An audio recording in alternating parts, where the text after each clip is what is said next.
Romance is sort of a recent phenomena, something that originated with the Romans and was really designed to describe the Romans. It was not what it is today, where it's a sexual, emotional event that people are seeing, where you're whisked off onto a chariot and you're just having this most amazing life like you see on The Bachelorette and some of these other programs. In reality, romance really does not exist for the majority of the world. You're talking about people who are living on, some of them, like $2 per day. So romance is just a phenomenon, more of a European concept that we've kind of modified in the United States, but it's not something the majority of the world is really looking forward to or even understands the concept of romance or what it means. You do see it amongst the wealthy, but even they eventually come down to earth and realize everyday romance is almost impossible. So romance, the way you see it, where you're being whisked off, it's amazing.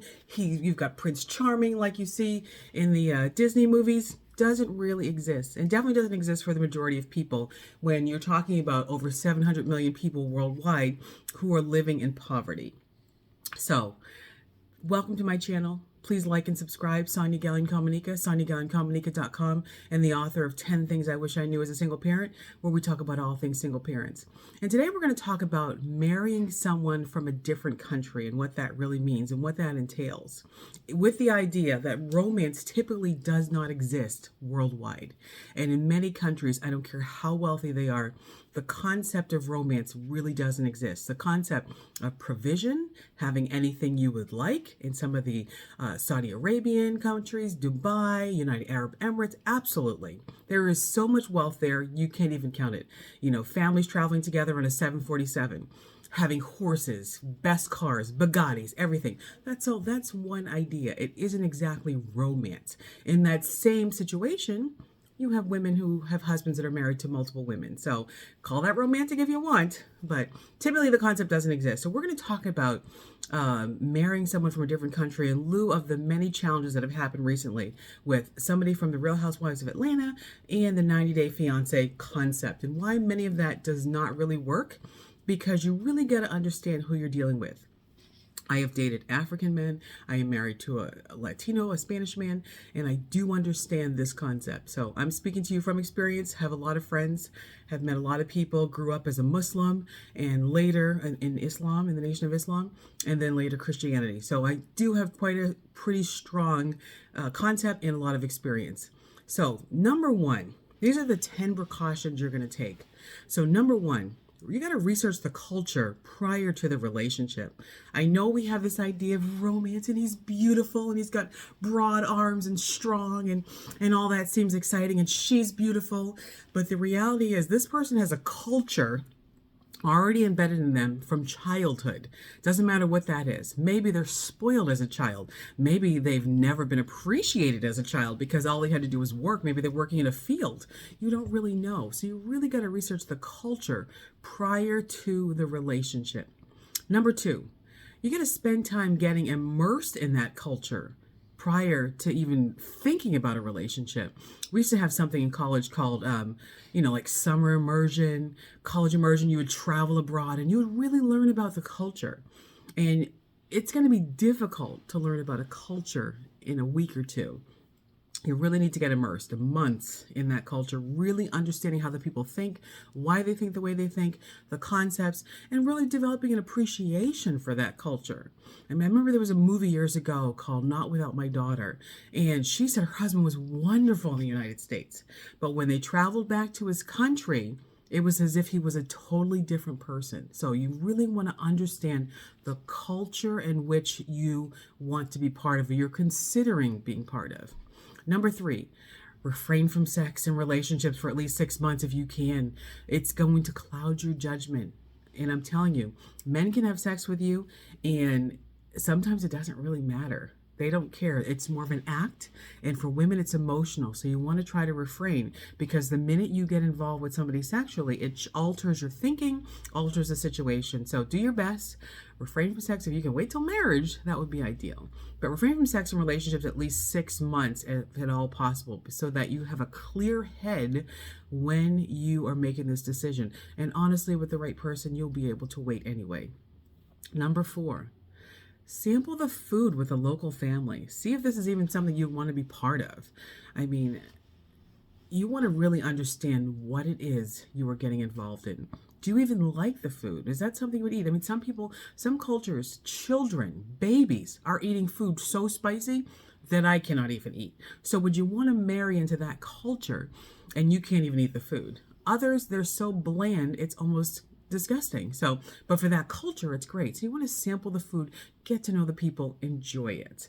And you might learn some new things too. Just because you can't marry into the culture doesn't mean you can't appreciate the culture. So, really get to know the locals, really understand what you're part of. Number 5, speak with at least 20 people, both male and female.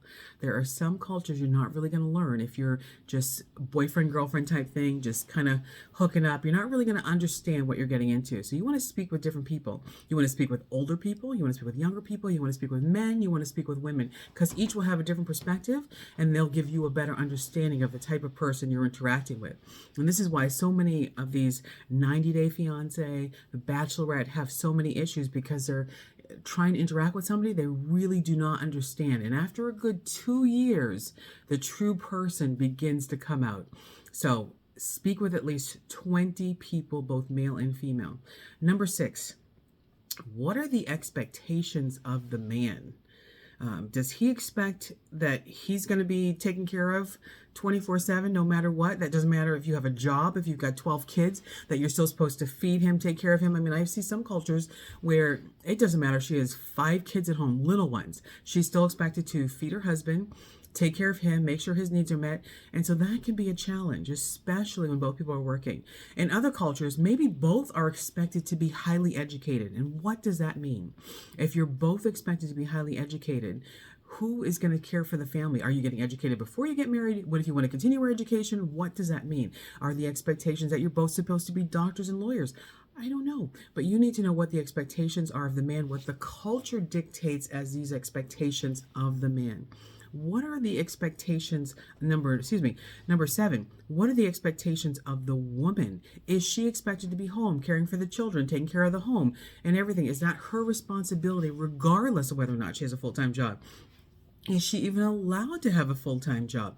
What are the expectations of the woman? In many cultures, the women are expected to be home. And even in the United States, this happens.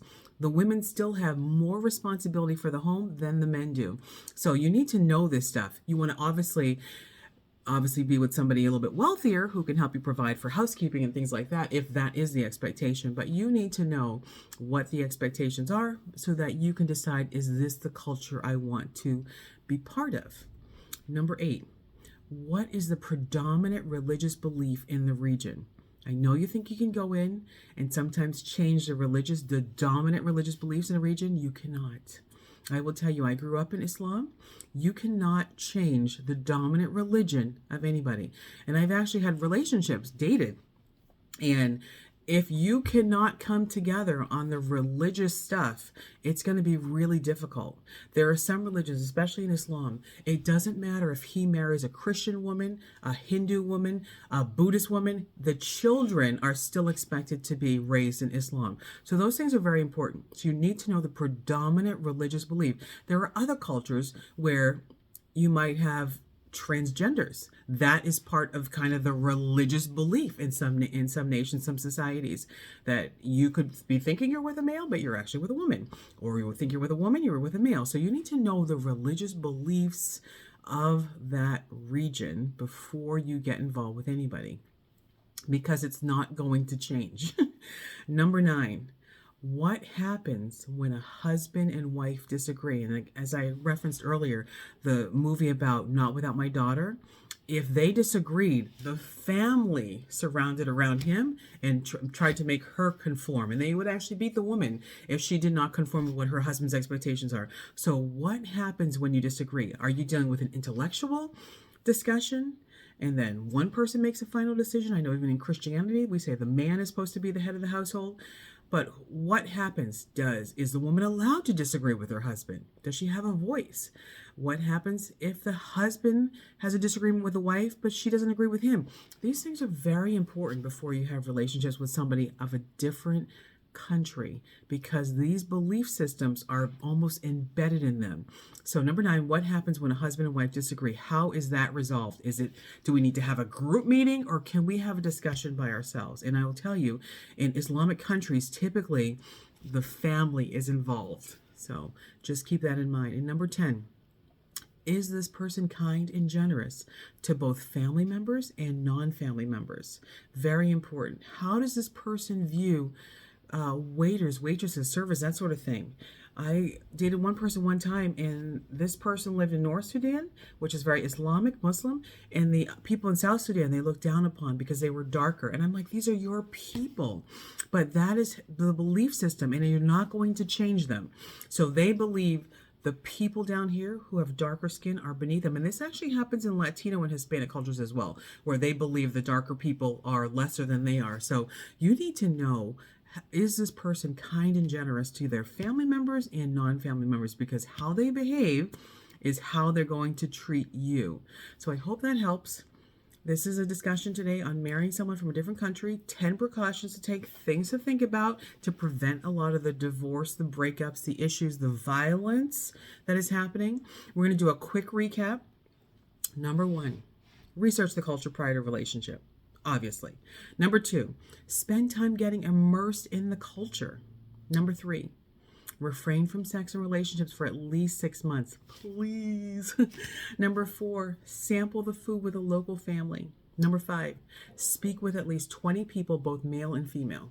Number 6, what are the expectations of the man? And number 7, what are the expectations of the woman? Number 8, what is the predominant religious belief of the region? And number 9, what happens when a husband and wife disagree? Number 10, is this person kind and generous to both family members and non-family members? I hope that helps.